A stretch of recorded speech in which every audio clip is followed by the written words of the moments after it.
माझं सौभाग्य भाग 52. दुसऱ्या दिवशी. Good morning sweetheart. Good morning handsome. आता राहिलं का डोकं दुखायचं? राहिलं. पण तुम्हाला कसं माहिती की माझं डोकं दुखत होतं? आता इतकी रडलीस की दुखतं तुझं डोकं. पाठ झालंय हे मला. काय हो तुम्ही पण.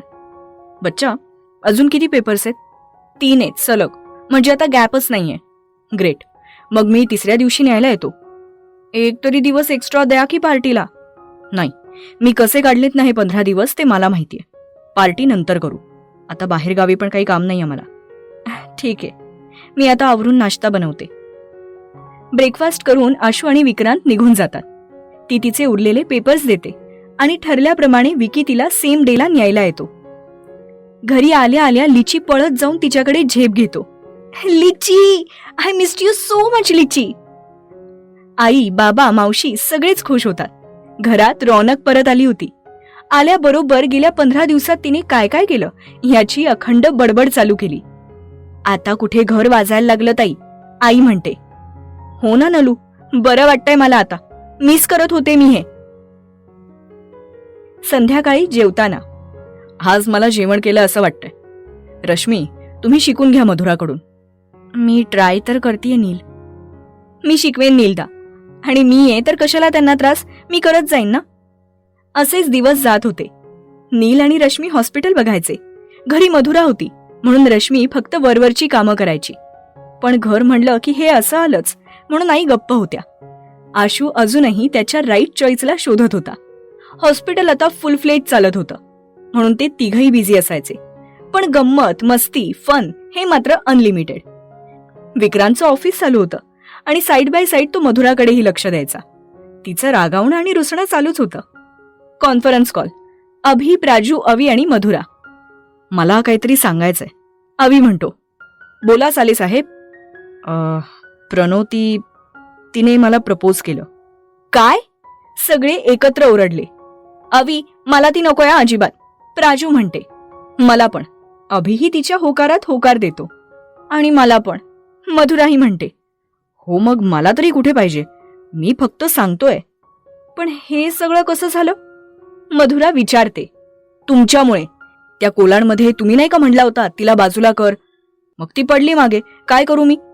बाजूला कर म्हणलं होतं, पण प्रपोज कसं? फ्लॅशबॅक. हाय अविनाश.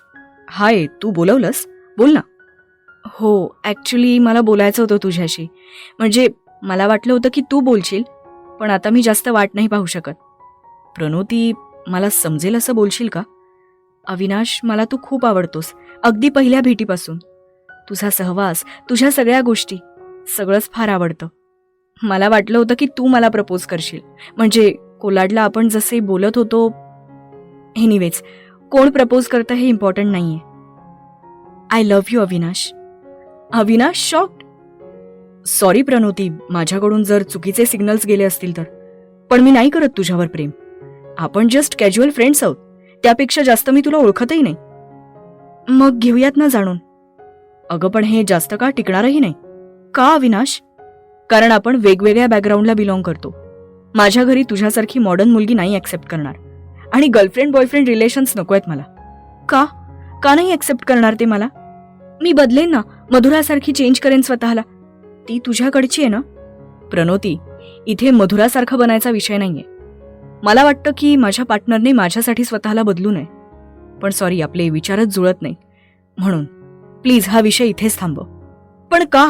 मला उत्तर हवंय. प्रणोती, मी एका मिडल क्लास फॅमिलीमधला आहे, जिथे माझे आई वडील शेती करतात.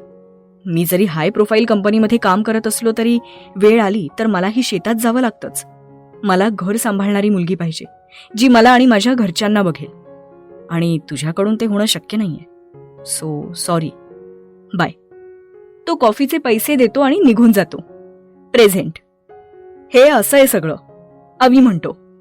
अवी, बरं झालं तू तिला कटवलंस. ती आपल्यात मॅच नाही होऊ शकत, हेच खरंय. अभि म्हणतो. हो, मग हा विषय इथेच थांबवा आणि आपल्या व्यतिरिक्त अजून कोणाला हे कळता कामा नये. उगाच इश्यू नको. मधुरा म्हणते. राईट. नील आणि रश्मीच्या लग्नाला आता 6 महिने झाले होते. मधुरा आता 21 वर्षांची झाली होती. थोडे शारीरिक आणि मानसिक बदलही झाले होते तिच्यात. म्हणजे पहिल्यापेक्षा आता जास्त सुंदर दिसत होती. अंगकाठीही सुधारली होती. आता वयातही आली होती ना. विक्रांत तिला जास्त वेळ स्वतःपासून लांब ठेवत नव्हता. 3rd इयरला गेली होती ती. स्वतःच्या इमोशन्सवर कंट्रोल ठेवायला शिकली होती. पण विक्रांत जर रागावला की मग मात्र रडायची, कारण तो सगळ्यात जास्त जवळचा तिचा सपोर्ट सिस्टीम होता. या 6 महिन्यात त्यांनी आणि आशूने तिच्या हेल्थवर जास्त लक्ष दिलं होतं. आई, माझे मम्मी पप्पा काही दिवसांसाठी बाहेर गेलेत, म्हणून प्रणोतीला आपल्याकडे आणायचं म्हणते. ती येईल संध्याकाळी, चालेल ना? तू ठरवलंयस? म्हणजे परवानगी मागतेस की सांगतेस? Sorry I. बोला, पण लक्षात असू देत की आपल्याकडे तरुण मुलं राहतात. हो आई. बच्चा, कॉफी. ही घ्या कॉफी. शी, ही काय पानसट कॉफी आहे बच्चा, मजाक करू नकोस हा. तो वर बघतो तर प्रणोती असते. सॉरी प्रणोती, पण तू का केलीस कॉफी? मधुरा कुठे? ती शेजारच्या काकूंकडे गेली. तुला नाही आवडली का? मी दुसरी करते. नाही नको, बच्चा आल्यावर करेल, थँक्स. थोड्या वेळाने ती बेडरूम मध्ये कॉफी घेऊन येते. अहो, कॉफी नकोय मला. विक्रांत लटक्या रागात म्हणतो. का हो? प्रणोतीने दिली मला कॉफी. काय छान बनवली होती, काय सांगू. ती चव अजूनही माझ्या जिभेवर रेंगाळतीये. हो का? ठीक आहे, मग रात्रीचं जेवणही तिला आणि बहिणींनाच बनवायला सांगते. ठीक आहे, आता तू आणलीयस तर पितोही, काही गरज नाहीये, मीच पिते. ओय, माझी आहे, तू नाही घ्यायची. का? तिने दिलीये ना, मग जिभेवरची चव जाईल की. रागावली. मी का रागावू? तो कॉफीचे सीप घेत तिला चिडवत होता. बरं सोड, ती का आली इथे? अहो, असं डायरेक्ट कसं विचारताय? तिला कुठे? तुला विचारतोय ना. हो, त्यांचे मॉम डॅड ट्रिपला गेलेत 15 दिवसांसाठी, म्हणून ती आता आपल्याकडे राहणार आहे. ओह. विक्रांत, मला काहीतरी विचारायचंय. म्हणजे मला माहितीये तुम्ही मला नाही म्हणत नाही, पण यावेळी वेगळं आहे. तुम्ही द्याल ना? आधी सांग तर काय हवंय, मग मी ठरवेन. असं का? मी कधी जास्त काही मागते का हो? ती एक ओठ बाहेर काढून बोलत होती. हो, पण मला तुझ्या बोलण्याच्या टोनवरून समजतं शोना, यावेळी वेगळं आहे ना, म्हणून आधी मला जाणून घ्यायचंय. विक्रांत, ती एकदम लाडाने बोलत होती आणि त्याच्या शर्टच्या बटनाशी खेळत होती. हा बच्चा. विक्रांत, बोल ना शोना. मला ना पिकनिकला जायचंय. हो का? कॉलेजची ट्रिप जाणार आहे गोव्याला, मलाही जायचंय. 3 nights 4 days. व्हॉट? बच्चा, तू हे मला कसं मागू शकतेस? तुला माहितीये मी तुला स्वतःपासून लांब ठेवत नाही. 4 days 3 nights शक्य नाहीये. तू नाही जातेस हे फायनल आहे. पण का? शोना, आपण जाऊ. ती त्याला वाकडं तोंड दाखवते. हे काय? आधी 8-9 महिन्यांपूर्वी केलं होतं प्रॉमिस, तेव्हापासून आतापर्यंत नेलत का मला? नुसते मला खोटे प्रॉमिसेस करता. मी तुमच्यापेक्षा लहान आहे म्हणून बोलण्यात गुंडाळून टाकता तुम्ही. तो गालातल्या गालात हसत होता. चुकलं तर होतं त्याचं, पण कामात तिला गोव्याला न्यायचं पूर्णपणे विसरला होता तो. हसा हसा, अजून हसा. मी कुठे हसतोय? तो कसे बसे स्वतःचे इमोशन्स कंट्रोल करतो.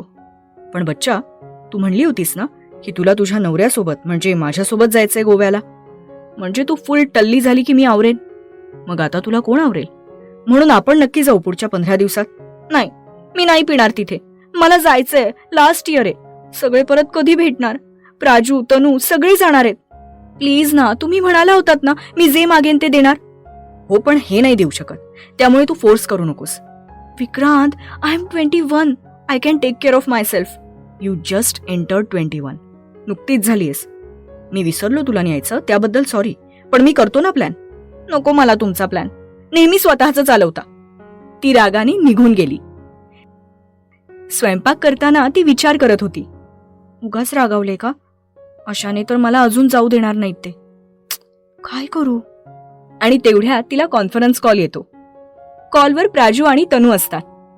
हाय जानेमन. हाय तनू. डॉल, काय झालं? घेतली का परमिशन? नाही म्हणाले ते. काय मधुरा, साधं नवऱ्याकडून तुला ट्रिपसाठी परमिशन काढता येत नाही? Shame on you. तनू म्हणाली. ओय हिरोईन, ते विक्रांत आहेत. सहजासहजी कोणती गोष्ट ऍक्सेप्ट करत नाहीत ते. मग नवऱ्याला पटव ना, उतरव ना त्याला बाटलीत. ए बाई, काय बोलतीयस? मग काय, जीजूसाठी मस्त जेवण बनव, गोड बोल, रात्री बेडरूम मध्ये थोडं रोमॅन्टिक बोल. ए चुप तू, काही काय बोलतीयस? प्राजू हसत असते. विक्रांत असं पटवून पटणार नाही. अजून पेटतील आणि मला खूप झापतील. त्यांना हे असलं काही आवडत नाही. आणि तू माझ्या बेडरूम मध्ये शिरू नको, समजलं ना? मी करते ट्राय. अजून 1 वीक आहे. All the best Barbie. Thanks. ठीक आहे, चला आता बाय. स्वयंपाक करते. ती सगळं विक्रांतच्या आवडीचं करते. त्यालाही समजत होतं हे कशासाठी आहे, पण तो त्याचं अटेन्शन एन्जॉय करत होता. आशू. हो मावशी. आपण संडेला तुला मुलगी बघायला जातोय. आशूच्या तोंडातलं पाणी सगळं बाहेर येतं. मला मुलगी? वाव, मी किती दिवसांपासून या दिवसाची वाट पाहत होतो. मी तयार आहे. अहो आशू भाऊजी, नावाला तरी नाही म्हणायचं. मधुरा त्याच्या कानात म्हणते. चुपे, हेच पाहिजे होतं मला. मग नकार का देऊ? मला तर पळेल. ती कसं तरी तोंड करून विक्रांतकडे पाहते, तर तिच्याकडे न बघता तो फक्त जेवणावर कॉन्सन्ट्रेट करत असतो. रात्री टेरेसवर. विक्या, जाऊ दे ना तिला. किती बारीक तोंड केलंय यार. मी भरतो पैसे. आशू, पैशाचा विषय नाहीये. तिथे ऋषी आणि त्याचे फ्रेंड्स पण असतील. उगाच रिस्क नकोय मला. 2 दिवस शांत बसेल, रुसेल, फुगेल, पण मग तिला तुझ्या त्या बघायला जाणार ना त्या मुलीमध्ये गुंतवतो, म्हणजे हे विसरून जाईल. पण विकी, हे खरंय. तिला हसावा हे शांत शांत कसतरी वाटतं रे. किती चेहरा पडला होता तिचा. नील म्हणतो. मी पाघळावं म्हणून तिचे स्टंट असतात ते नील. आणि तू पाषाण हृदय त्या बार्बी डॉलला दुखावतोस. आशू हसत म्हणतो. चुब्बे, तिला नेणार आहे मी गोव्याला. मगाशीच बुकिंग केलंय. तुझं जमलं तर आपण सगळेच जाऊ. विक्रांत त्याच्या बनियन आणि ट्रॅक पॅन्टवर बसला होता. त्याचे टॅटू उठून दिसत होते. नेमकी रश्मी आणि प्रणोतीही तिथे आल्या. हे विक्रांत, किती अमेझिंग टॅटूज आहेत तुझे. आणि मधुराच्या नावाचा पण आहे. ब्युटिफुल. प्रणोती हात लावून टॅटू पाहत होती. तितक्यात मधुराही तिथे ट्रिपची परमिशन काढण्यासाठी आली. कारण तिकडे नील आणि आशू होते ना, सो त्यांनी तिला सपोर्ट केला असता. पण इथे त्या दोघांना बघून तिचा नुसता जळफळाट झाला. त्यात कॉफीचा राग होताच. तिला बघून विक्रांतला अजूनच मस्करीचा मूड आला. मधुरा, तू खरंच खूप लकी आहेस. मधुरा तिच्याकडे बघून खुनशीने हसते. आहो, जरा खाली येता का? काम आहे माझं. का ग मधुरा, बोल ना. इथे प्रणोती आलीये ना, तिच्याशी बोलतोय मी. हो, पण माझं इम्पॉर्टंट काम आहे. अगं मधुरा, बोल की इथे. रश्मी म्हणते. इट्स पर्सनल वहिनी. ती जरा रूडली म्हटली. तुम्ही येता ना खाली. ती एक रागीट कटाक्ष त्याच्याकडे टाकून खाली येते. मधुरा, ही काय पद्धत आहे? रश्मी वहिनींची कसं बोललीस तू आता? बेडरूम मध्ये आल्यावर विक्रांत म्हणतो. हो, नेहमी माझंच चुकतं ना. मला कुठे समज आहे. सगळं तर तुम्हा लोकांना येतं ना. मी तर विसरलेच होते. ती बाहेर जायला निघते तसा तो हात धरून तिला अडवतो. कुठे चाललीयस? रश्मी वहिनींना सॉरी म्हणून येते. कारण या घरात मी लहान आहे म्हणून मला तर वाकलंच पाहिजे. मी कोणाला काही बोलू शकत नाही. तो अधिकार नाहीये मला. ती बाहेरची असून माझ्या नवऱ्याच्या पाठीला हात लावून टॅटू बघू शकते आणि मी कोणाला. जाऊ देत ना, मी झोपतेच. बच्चा, इकडे बघ. सॉरी, मला नकोय सॉरी. मला ट्रिपला जायचंय आणि आता तर नक्कीच जायचंय. सॉरी शोना, मी तुला याची परवानगी नाही देणार. तू कितीही रागाव, रूस, यावेळी नाही. तो थोडा कडक आणि स्पष्ट शब्दात तिला सांगतो.